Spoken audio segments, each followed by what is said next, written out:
This is the Sri Lanka Broadcasting Corporation.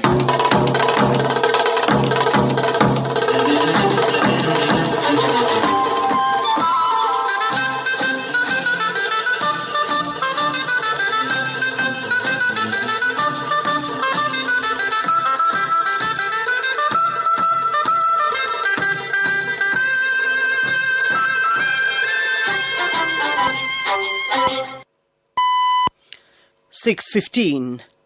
This is the Sri Lanka Broadcasting Corporation. Here is the news edited by Dulmin Samarasinghe and read by Indrani Senanayake. The headlines. Construction of the first bonded warehouse complex at the Hambantota International Port commences. The appeal court gives time until tomorrow to Litro Gas Company to inform them of the composition of gas in a domestic gas cylinder. Development officers request the Finance Minister to allocate sufficient funds to provide them with motorcycles. The Pakistan government plans a parliamentary debate on the Sialkot lynching. The WHO urges member countries to prioritise investments in primary health care for universal health coverage. In foreign news, Pentagon says no US troops will be punished for Afghan drone strike. And in sports news, Paris 2024. Olympics opening ceremony is to take place on the River Seine. Constructions of the first bonded warehouse complex, Hambantota International Logistics Centre at Magam Ruhunupura Mahinda Rajapaksa Harbour commenced today under the patronage of Prime Minister Mahinda Rajapaksa. The Prime Minister attended the event on an invitation from Chief Executive Officer of the Hambantota International Port Group, Johnson Liu. The Prime Minister, along with the Chinese ambassador in Sri Lanka, Ki Zhanghong, made an inspection tour of the port premises. Chief Executive Officer of Hambantota International Port Group, Johnson Liu, pointed out to the Prime Minister 500,000 vehicles have been reshipped by the port this year to many international harbours. Prime Minister Rajapaksa paid a special attention to the plug-and-play zone belonging to Shenzhen Jingji Group, which is being built at the Electronic Equipment Manufacturing Industrial Zone on the concept of the In-Park Zone and Tyre Manufacturing Factory of the Ceylon Tyre Products Private Limited Company. Raw materials and manpower for the tyre manufacturing factory are sourced locally. $600 million have been invested for over 2 years to build the tyre factory in 2 stages, which is spread over 55 hectares of land. The scroll related to the development of the Lunugam as the Village of Hope by the Hambantota International Port Group was exchanged between Minister Chamal Rajapaksa and Chief Executive Officer of the Hambantota International Port Group, Johnson Liu, to coincide with the visit. The appeals court gave time until tomorrow to the Litro Gas Company to inform them of the composition of gas in a domestic gas cylinder. The court gave them time with a petition requesting to take legal action against the distribution of unsafe domestic gas cylinders was taken up today. The petition has also made a request to take action under criminal law against the responsible company and state officials. The Development Officers Association has requested the Finance Minister to allocate sufficient funds to provide them with motorcycles and to implement the proposal soon. They have pointed out that 500 million rupees has been allocated by the project to do so. The association has said it is suitable to provide motorcycles to all public servants who apply for them for service requirements. This news comes to you from the Sri Lanka Broadcasting Corporation.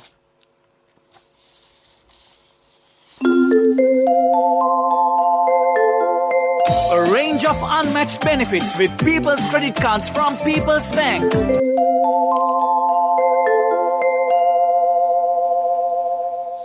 We continue with local news. The government of Pakistan has decided to summon the Senate and National Assembly sessions to discuss the lynching of Priyantha Kumara in Sialkot earlier this month. Pakistani Prime Minister's advisor on parliamentary affairs, Babar Awan, noted that on the advice of the Premier, a debate will be held on the killing of Priyantha Kumara in both houses of Parliament. The Senate session has been called on the December 20th and the National Assembly sitting on the 22nd of December.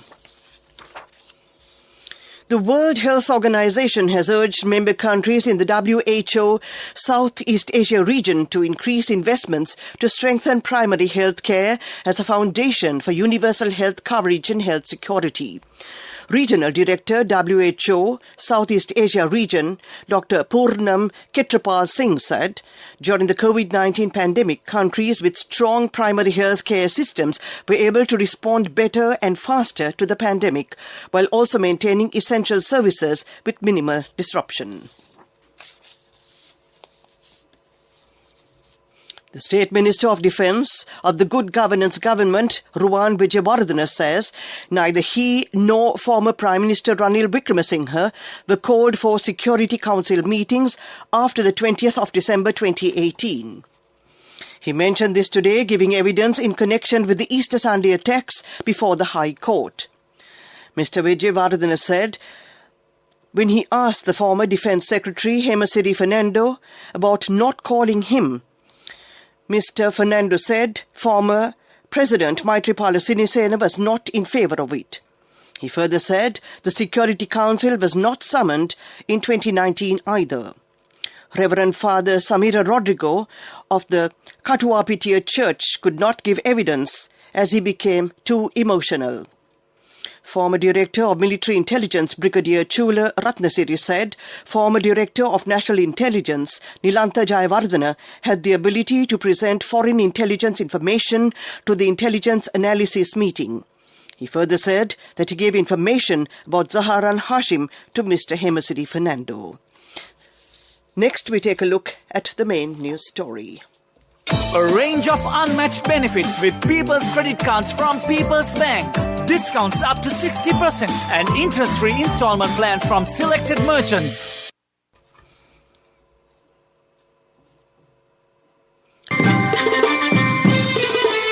The main news story is brought to you by Siddhalepa Vedamahatmya. The Ministry of Health says 335 more COVID-19 patients were discharged from medical care today. This brings the total number of recoveries reported in the country to 545,768. Sri Lanka has recorded 575,432 COVID patients so far. 15,023 patients are currently receiving treatment. Meanwhile, the death toll from the coronavirus outbreak in the country stands at 14,641. That was the main news story. Next is Watchlight. The main news story was brought to you by Siddhalepa Vedamahatmya. Watchlight. The Ceylon Electricity Board General Manager M.R. Ratnatunga said no power cuts will be experienced from tomorrow as the Norachole coal power plant is fully functional now. He said the power plant is supplying 300 megawatts of operations at full capacity. Therefore, he said there is no need to have any power cuts. That came to you in Watchlight. A bulletin of world news will follow.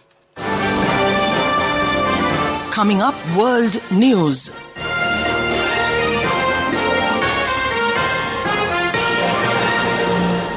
The headlines.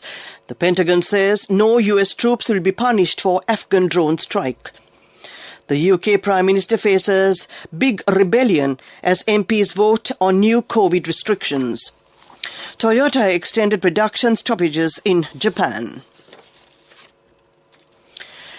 The US has said no American troops or officials will be held accountable for a drone strike that killed 10 people in Afghanistan in August. The attack took place during the final days of the US-led evacuation of Kabul after the Taliban seized control. An aid worker and 9 members of his family, including 7 children, died in the strike. American intelligence has believed the aid worker's car was linked to the ISK, a local branch of the Islamic State. But in the aftermath, U.S. Central Command General Kenneth McKenzie described the strike on the 29th of August as a tragic mistake. MPs will vote on new COVID rules for England later, with around 70 Conservatives expected to rebel against Boris Johnson. The Prime Minister has defended his plans as a proportionate response to rising cases of the Omicron variant. However, his proposal to make COVID passes a requirement of entering large venues such as nightclubs has angered many of his own MPs. The measures are still likely to pass, as Labour says it will support them. Toyota has announced that it will extend production stoppages at some factories in Japan as it continues to feel the impact of supply chain issues. The world's largest car maker said its components factories in Southeast Asia had faced disruptions due to the COVID-19 pandemic. Land Cruiser and Lexus production will be hit by the delays.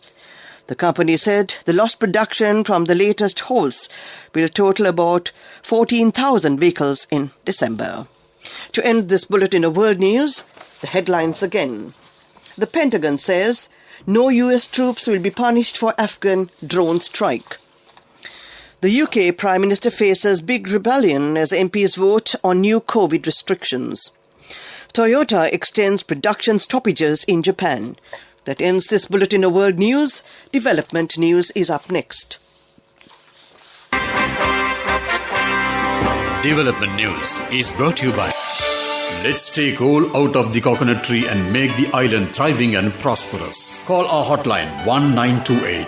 WhatsApp 070 400 1928.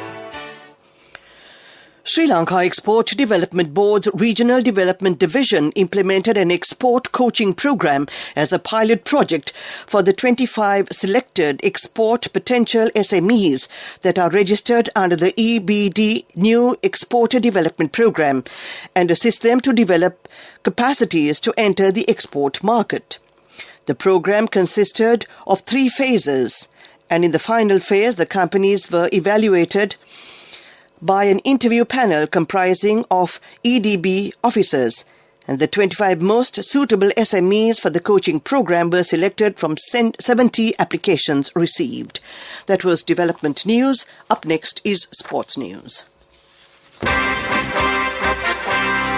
Development news was brought to you by the coconut tree is well grown in almost all the parts of the island. It is an exceptional source of extra income. The shell, the husk and almost all the parts of the coconut tree makes you money, providing you with an excellent extra source of income. It will also help to nourish the economy of the country. You will be guided with all necessary informations regarding the coconut cultivation, with the novel cultivation techniques and all other related and upgraded informations by the Coconut Research Institute, Lunavilla. Call our hotline 1928. WhatsApp 070 400 1928. Moving on with sports news. We open with cricket. The 15th match of the Lanka Premier League was played today at the R. Premadasha International Stadium in Colombo. Batting first, Kandy Warriors scored 146 in 20 overs. Meanwhile, the next match for the league between Dambulla Giants and Galle Gladiators will begin at 7:30 p.m. tonight at the same venue. Next is Olympics. The 2024 Paris Olympics will break with tradition and hold the opening ceremony along the River Seine, with crowds of more than 600,000 expected. More than 160 boats with athletes and officials from more than 200 countries will travel almost 6 kilometers between Pont de Austerlitz and Pont de Lena bridges. It will be the first ceremony held outside of a stadium at a Summer Games. The 2024 Olympics will take place from the 26th of July to the 11th of August. That was a look at sports news. Up next is business news. Cash through NSB globally and win wonderful gifts locally. Will you be the lucky winner of the NSB Golden Jubilee? 50 gold sovereigns for the top prize winner of the NSB Golden Jubilee. Scooters for the 10 second prize winners. iPhones for the 10 third prize winners. Mountain bikes for the 29 fourth prize winners. From October 1st, 2021 to September 30th, 2022. Remit a minimum of $100 or an equivalent amount in any foreign currency through NSB U-Trust for 6 months consecutively. Send more money and increase the chances of winning. Business News, sponsored by National Savings Bank, the safest place for your money. Sri Lanka's largest renewable energy developer continued augmenting investor confidence by declaring a dividend of 743 million LKR, totaling a dividend payout of 1.76 billion LKR for this year. The earlier dividend of 1.01 billion LKR declared in June 2021, just 2 months after its heavily subscribed IPO in April, the largest IPO in Sri Lanka since 2013. Well, that was business news. Economic news follows. Business News, sponsored by National Savings Bank, the safest place for your money. Cash through NSB globally and win wonderful gifts locally. Will you be the lucky winner of the NSB Golden Jubilee? 50 gold sovereigns for the top prize winner of the NSB Golden Jubilee. Scooters for the 10 second prize winners. iPhones for the 10 third prize winners. Mountain bikes for the 29 fourth prize winners. Economic news. SEC Chairman Viraj Dayaratne underscored the importance of companies documenting their environmental, social and governance-related data in their annual reports. He links such information to potentially being part of the material information that could be the duty of companies to report to all stakeholders through market disclosures. Mr. Dayaratne was speaking as chief guest recently at the CA Sri Lanka's annual report award ceremony held at the BMICH. That was economic news, and now we take a look at the weather report. The weather report. The Met Department says the northeast monsoon has established itself over the island. A low-level atmospheric disturbance is developing to the south of Sri Lanka. Showers will occur at times in the eastern, central and Uva provinces and in the Matara, Hambantota and Polonnaruwa districts. Fairly heavy falls, above 75 millimeters, can be expected at some places in those areas. Several spells of showers will occur in the northern province and in the Anuradhapura district. That was the weather report. To end this evening's news broadcast, we take a look at the headlines again. Construction of the first bonded warehouse complex at the Hambantota International Port commences.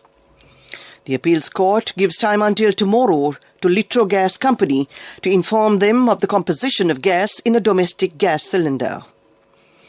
Development officers request the Finance Minister to allocate sufficient funds to provide them with motorcycles. The Pakistani government plans a parliamentary debate on the Sialkot lynching. The WHO urges member countries to prioritise investments in primary health care for universal health coverage. Foreign news, Pentagon says no US troops will be punished for Afghan drone. And in sports news, Paris 2024 Olympics opening ceremony is to take place on the River Seine. That ends this evening news bulletin.